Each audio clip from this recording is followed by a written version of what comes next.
What happens when the soldier is invited to play a fun little game that if he wins, he can have anything his heart desires, only to find out that the game is not so innocent? That's what you're going to find out in this dark fantasy story. Let's begin.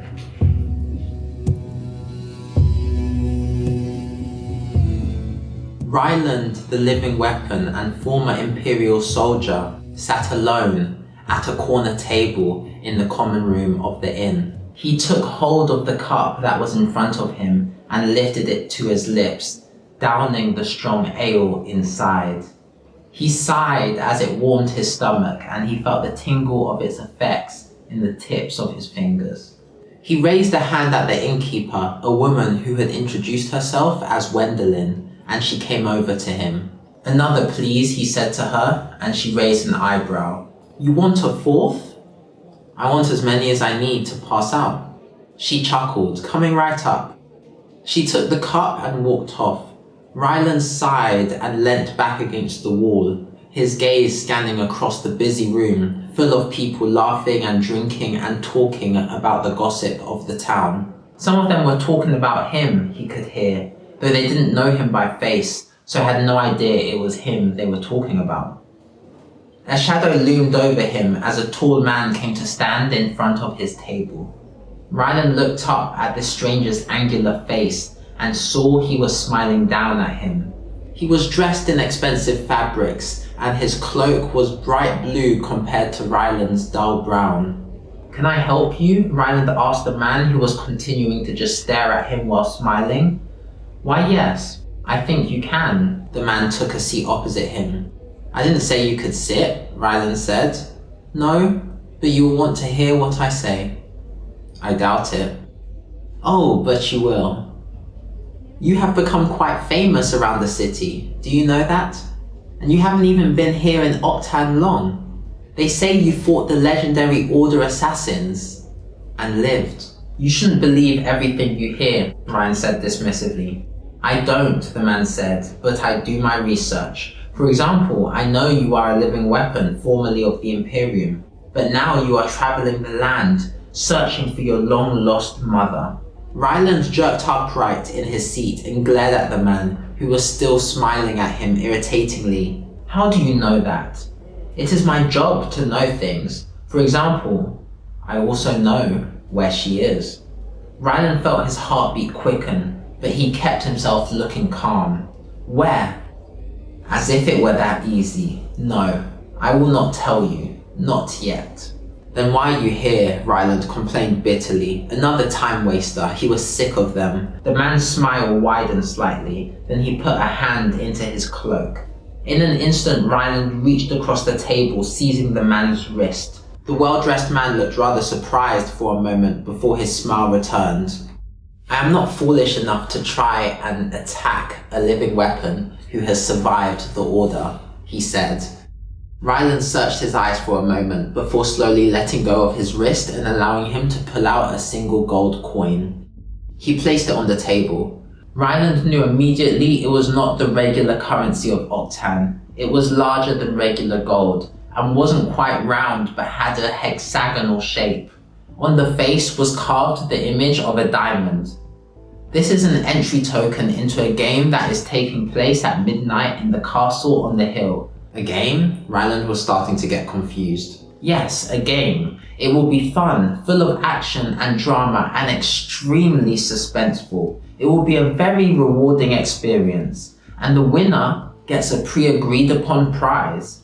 If you win, I will tell you where your mother is." "How do I know you aren't just lying to me to get me to play this game?" Ryland said. The man smiled as he stood up. "You don't," he said simply. Wait. What type of game is it? What are the rules?" The man shrugged.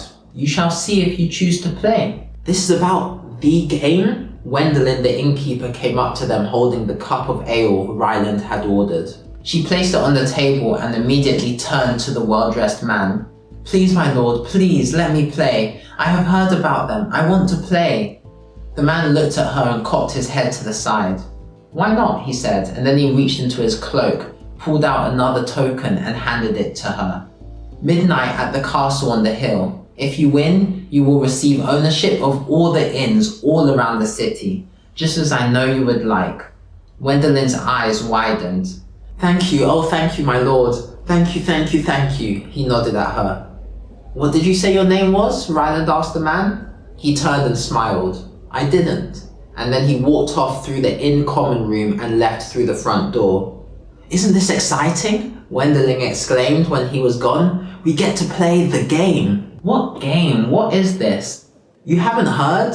Gwendolyn took the seat in front of him and leaned forward conspiratorially. Everyone in Octan knows there are games, but still there's a lot of secrecy around them. All I know is that the winner gets whatever their heart desires, as long as it is agreed upon beforehand. Ryland scoffed. What I desire right now is another drink. Can you get me one? Gwendolyn sat back. I just gave you one. Ryland picked up the cup and downed its contents in one go before putting the cup back in front of her. There. You should stop drinking. You need to be thinking straight if you are going to play the game, Gwendolyn said. I'll stop drinking when I want to stop drinking, Ryland said, and Gwendolyn shrugged, picked up the cup and went off. Ryland sighed as he picked up the coin between his thumb and forefinger and looked at it in the light of the inn. He could likely sell this for a decent amount of money, better than playing some stupid game. In all honesty, he was in no mood to really do anything tonight. He had spent the last few days being questioned by the chieftain of Octan, and now that he had been set free, all he wanted to do was drink and forget. Gwendolyn came to give him another drink and then left him to his thoughts. A game, how silly. At least that is what Ryland told himself. But the man had known he was searching for his mother. How could he have known that? There was only one person Ryland had ever told, and he was long gone. Was it possible? Hours later, when the inn was starting to empty, Gwendolyn walked up to him. Ryland squinted at her, trying to figure out which of the two Gwendolyns he saw was the real one. So are you coming to the game? Stupid game, Ryland slurred, and then he pushed himself to his feet. The room spun, and he stumbled. Gwendolyn went to help him, putting a hand on his shoulder, but he used the table to steady himself. I'm good, game. Let's go. She tutted at him. You should have drunk less like I told you. I do what I want, Ryland muttered as the two of them made their way out of the inn. Outside, most buildings were dark, with scattered firelight flickering through some shuttered windows and the smell of wood smoke hanging heavy in the still air. The muddy street squelched under their boots as they walked. It must have rained at some point. They say the game is life-changing, Gwendolyn said, rather quietly so as not to be overheard. But no one is allowed to speak about it, so there are few details. There is a man I know who was a winner. He was common born, but he had a dozen servants with him, was dressed in the best silks, and he wore a jeweled sword at his hip. Are you sure he wasn't a thief?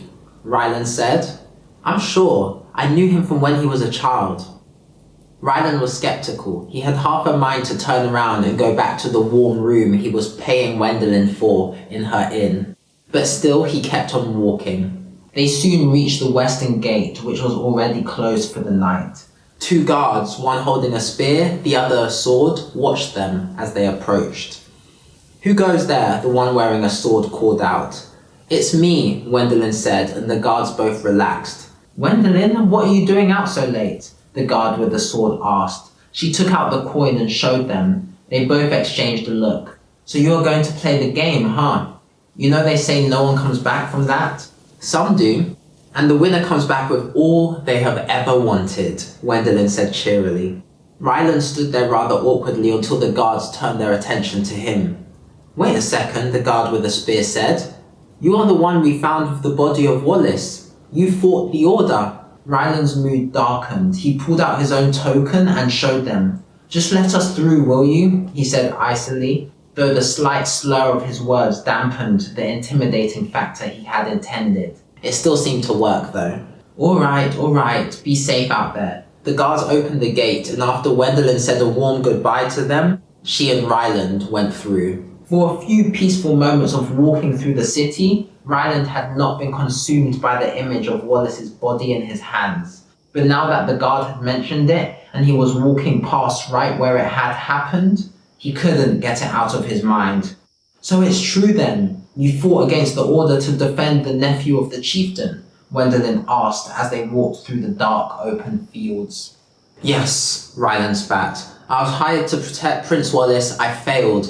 The order killed him, he died in my arms. The chieftain almost executed me and only let me go because he was grieving so much he didn't have the strength to even be near me for an execution. There, happy?" Wendelin didn't answer at first, taken aback by the bluntness of what Ryland had said. Finally, she responded, "I'm sorry," and left it at that. Outside the western gate of Octan flowed a river, but they turned away from it, making their way along the dirt track through dark rolling farmland with only the light of the stars and the moon to light their way. Ryland breathed in the clean air of the country and found his mood increasing as they walked. The feeling from the ale still was keeping him rather warm, and the walk itself was calming for him.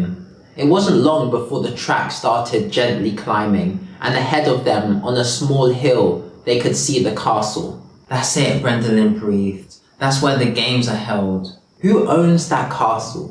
Ryland asked. "No one knows. Usually it's barred and impossible to get in. But if there is a game, it opens if you have a token." "And everyone in Octan just knows about these games?" "It's a part of daily life. Some people still don't believe it. Some people hate the idea of it. And some, like me, dream of being picked to play it. No one knows how or why any particular person is chosen. But when I saw that man give you the token, I knew this was my chance." "And you want to be what? Richer? Own all the inns in the city?" Wendelin nodded eagerly. "With that kind of money, I could buy a better life for my son. He could become squire to a knight, or page to a lord, and maybe he would even be able to marry into a noble family. Isn't it the job of a parent to give their child more opportunities?" "I suppose it is," Ryland responded. When they reached the castle, Ryland thought it was odd that there were no outbuildings, such as stables, and no sentries on the walls. Just the stone building itself that had clearly been built by the Empire. Without them even doing anything, the tall stone doors opened inwards, revealing a big hall where Ryland saw a group of people already inside. They all turned to look at the newcomers, and Ryland heard Wendelin inhale sharply. "We are here," she said, and then she stepped past the threshold of the castle. Ryland took a deep breath himself. "What am I doing?" he muttered, and then he too took a step forward, following her in. The stone doors behind them closed, again without anyone handling them. Ryland looked around the huge hall. It was strangely designed, long and thin, with multiple iron doors running along both of the longer walls. The ceiling was tall, and at the far end, he could see a gallery jutting inward and a door behind it, though that one was made of wood. Around the room was more than a dozen people of all shapes and sizes, male and female, young and old, and they peered at him as curiously as he peered at them. "Wendelin!" someone shouted, and both he and Wendelin turned to see a young woman with black wavy hair that reached down to her mid-back. "Oh, Senniva," Wendelin called back, and then, to Ryland's surprise, this Senniva jumped into a full-on front flip, landing on her feet, then rolling forward onto her hands to do a cartwheel, then a second, before landing gracefully right in front of Wendelin. She then pulled the innkeeper into a hug. "Who would have thought to see you here? You got lucky too, I see," the young woman said excitedly. "I did get very lucky," Wendelin told her. "I wasn't even originally offered the token. He was, but I asked for it and got it." "Ooh," Senniva said as she pulled back from Wendelin and looked at Ryland. "And who are you?" Ryland. Sorry, do you often flip?" "All the time," Senniva said, and then she did another flip, this time backwards, and then landed and waved her hands with a flourish. "Senniva is very energetic," Wendelin explained, and Ryland nodded as if it was a good explanation as to why he was witnessing this woman flip all around him. "Ryland of the Imperium," came a voice from behind. Ryland turned and frowned. "There is no longer an empire, Guderian of the Spotted Suns." "There are no more Spotted Suns," Guderian smirked, his one eye blinking slowly. "You know each other?" Senniva asked curiously. Oh yes, I was captain of the Spotted Suns mercenary group. We were hired to fight the Empire some years ago. We had the unfortunate luck to face him on the battlefield. He pointed to the eye patch that covered his second eye. I am not likely to forget what you did to me, Ryland. Nor I you. I just heal better, Ryland responded. They say you fought the Order and survived. Is it true? Ryland frowned. He doesn't like talking about it, Gwendolyn butt in, and Ryland looked at her in surprise. He found himself feeling rather grateful. I wouldn't either, Guderian said. No one gets out of a fight with them unscathed, even if they do heal well. Ooh, the tension, I love it, Saniva said with a giggle. We have fighters here. Look, there is Nerthus, the famous pirate. She pointed and the other three looked to where a tall, muscular woman stood up straight, her arms bare and covered in scars, and a gold tooth glinting in the light. She turned to face them, and the glare she gave even made Ryland slightly uncomfortable. Nerthus? I've never heard of her. Word is, she plundered 16 ships belonging to the nation of Lysen, all within 2 weeks, Guderian said. She was never caught, and no one knows what was done with the treasure. I'm surprised she is here. She is not the only one who hasn't been seen in a while, Gwendolyn commented. Look, it's Theomund. She nodded towards another man who stood with his arms crossed. Who is he? Ryland asked. He is the son of the previous king before the chieftain took over. Rumours were that he was dead, Gwendolyn said. Yet here he stands, very much alive. Interesting, Guderian added. The doors opened once again and all turned to see three figures walk into the hall, led by a lady dressed in a rich purple gown. Ah, very nice, very nice. Someone bring me some wine, the lady called out with a commanding voice. When no one moved to respond, she clapped twice. Some wine! Hello? You there? She pointed at a man standing next to the door. He had dirty matted hair and a shaggy grey beard. He was hunched over and seemed to be whispering to himself. The woman curled the corner of her mouth in disgust. Never mind, I would not wish to get whatever you have. You! She then pointed at Ryland. Bring me some wine. But Ryland ignored her. Standing next to her was a man he had never thought he would ever see again. Ryland's fingers curled into fists and he marched forward. The man looked alarmed and started backing away. Ryland! How good to see you. Hey, Ryland, wait! Ryland rushed towards him, grabbing his neck with one hand and pushing him up against the stone wall. He squeezed and felt the man's pulse. His name was Pleo, and he was someone Ryland knew very well. Around him, the woman who had asked for a drink gasped, as did several other people. Guderian chuckled and Gwendolyn yelled for Ryland to stop, but he didn't. Give me one reason why I shouldn't put a blade through your neck right now, Ryland growled, staring Pleo in the eyes. Please, no, I was just doing a job, Ryland, please. Ryland, stop! What are you doing? Who is this man? Gwendolyn said, pulling on his arm, but Ryland squeezed harder. He could do it right now. He could get rid of the man who had caused him so much pain. All he had to do was use his ability, the one Pleo had given him. Instead, he let go and let Pleo crumple to the floor. Ryland ignored all the eyes on him and stalked away.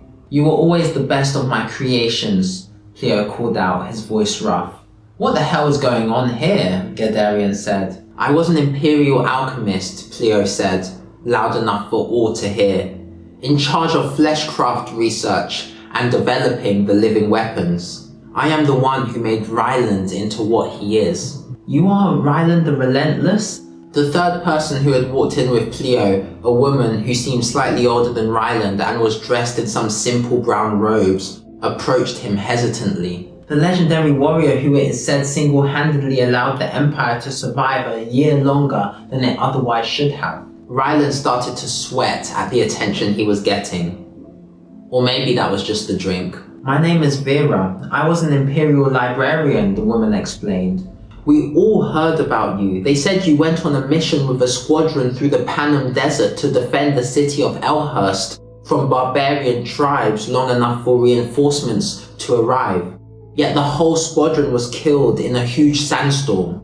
except for you. They say you arrived at Elhurst alone, but managed to successfully defend the city from wave after wave of barbarians for days until the reinforcements arrived.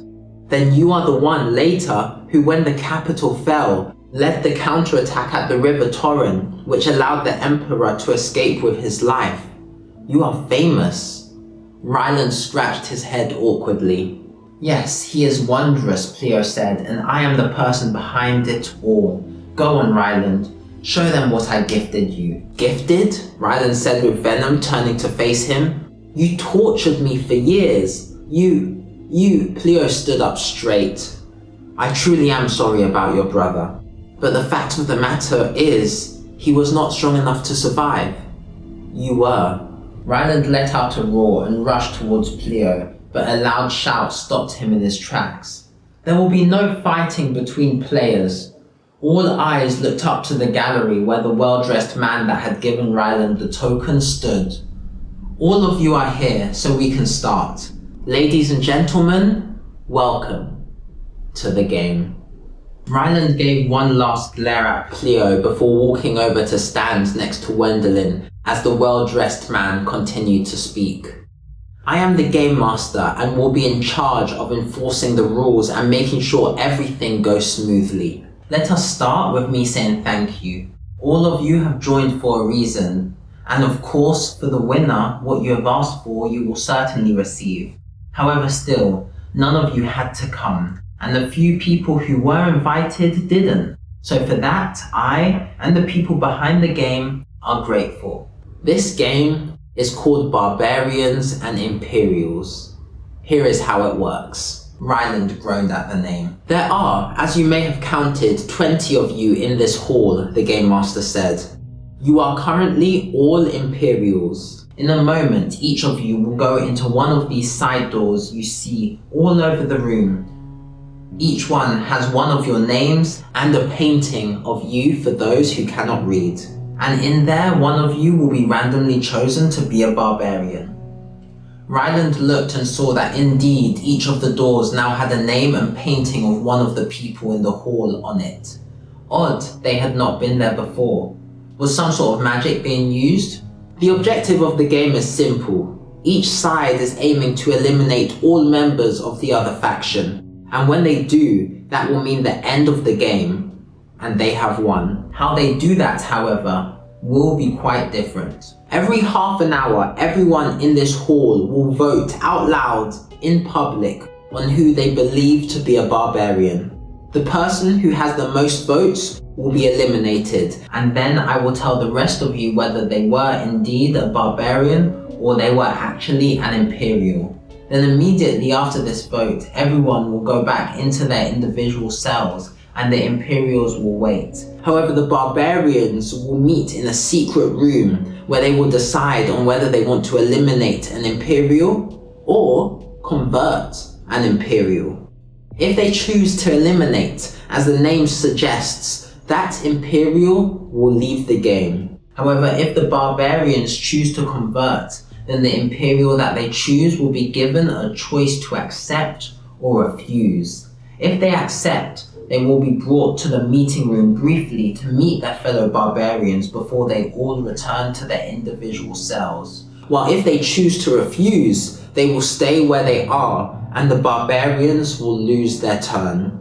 There were some mumbles around the room at this. This is how the game will proceed until either all the remaining players are barbarians or all the remaining players are Imperials. If there are 2 players left in the game at the end, and one is a barbarian and one is an Imperial, the barbarian will automatically win. That's not fair, a man shouted. Ryland saw on the door of his painting it said his name was Said. He looked like he hadn't washed in a long time. Those are the rules, the Game Master said calmly. Now, some more rules. Anyone can say, truthfully or otherwise, that they are an Imperial. However, no one in this hall is allowed to claim, truthfully or otherwise, that they are a barbarian. If they do, they will be eliminated immediately. Also, once you agree to the game, you will be unable to leave unless you are eliminated. Or you win. So, final chance. Does anyone want to back out now? If so, raise your hand. No one moved. Alright then, magical seals will now be placed on your hands. They are temporary and will only work within the walls of this castle. However, if you try to leave or you break the rules, this will make sure you are eliminated. Ryland felt a slight burn on the back of his left hand and then he raised it to have a look. He saw a simple circle with a line through it appear as if he had been branded. He did not recognize the symbol. This is, he heard Vera mutter. Her eyes widened, but then she quickly dropped her hand and said nothing else. Without further ado, players, please step into your cells. The first barbarian will be randomly chosen, and that player will make their first decision on whether to eliminate or convert.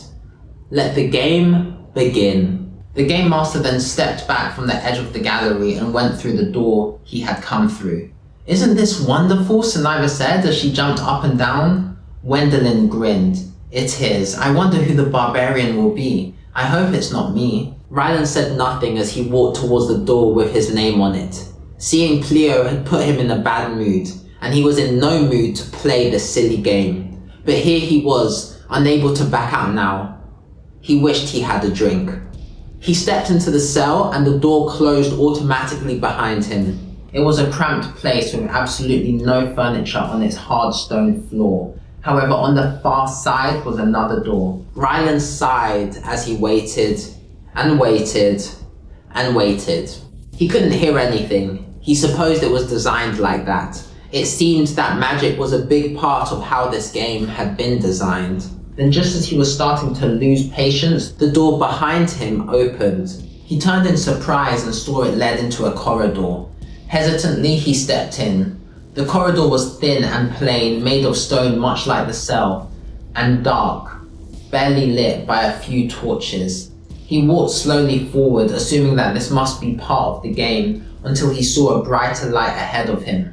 He walked a little bit faster and then exited the tunnel into a big room, though not as big as the original hall. Again, it was sparse, but this one did have a big table in the middle, and standing behind the table with his hands behind his back was the Game Master, smiling widely at him. Welcome, Ryland. You have been chosen as the first barbarian. Ryland was in shock for a moment, then he couldn't help but laugh. Former Imperial soldier is the first barbarian, he said between chuckles. I also see the irony, the Game Master said, though I assure you that it was truly a random pick. Yeah, whatever. Ryland walked up to the table where he saw smaller versions of the names and paintings of all the players. So how does this work? When you have made a decision, just tell me whatever you would like to do. I already know, Ryland said, and he pointed at the painting of Cleo. Eliminate him. That is your final decision? Yes, it is. If I'm going to play this stupid game, I at least don't want to have him around to bother me.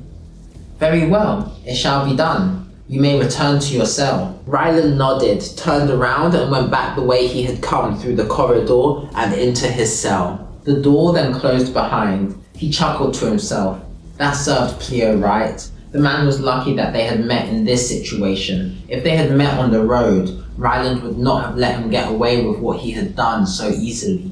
But at least Ryland could be happy knowing that Cleo wouldn't be getting the prize for first place. The door in front of him opened and he walked into the main hall, glancing around at the others as they did the same. He noticed that they all had the doors on the other wall in their cells, though he supposed only his had opened. Cleo was still there, but a moment later the Game Master stepped back out onto the gallery. Ryland was rather pleased with himself, although he tried not to show it too much. The first barbarian has been chosen, the Game Master announced, and the decision that person made was to eliminate Cleo. God damn it, Cleo shouted, and Ryland tried not to laugh at the look on his face. The feeling went away though, when Cleo started screaming in horror. He raised his hand up and looked as his fingers started disintegrating into dust. What is this? What is happening? He cried. Then he looked straight at Ryland. You did this. You. He rushed towards Ryland as his body disintegrated. His hand went, then his arm, then the other, Then his whole body collapsed into a heap of dust just as he reached for Ryland. The vote will be in half an hour, the game master said, and then he walked back through the door of the gallery. The hall was completely silent as everyone looked at the pile of dust that had once been Pleo. And then one by one, all eyes went to Ryland. It was at that moment Ryland realized how big of a mistake he just made.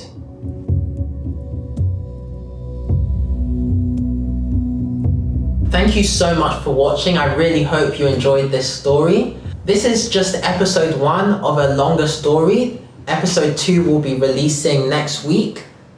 However, in the meantime, you can click on screen to watch another story like this, or if you're watching this by the time episode 2 is out, then it'll probably be episode 2 you see here. AA Watson out.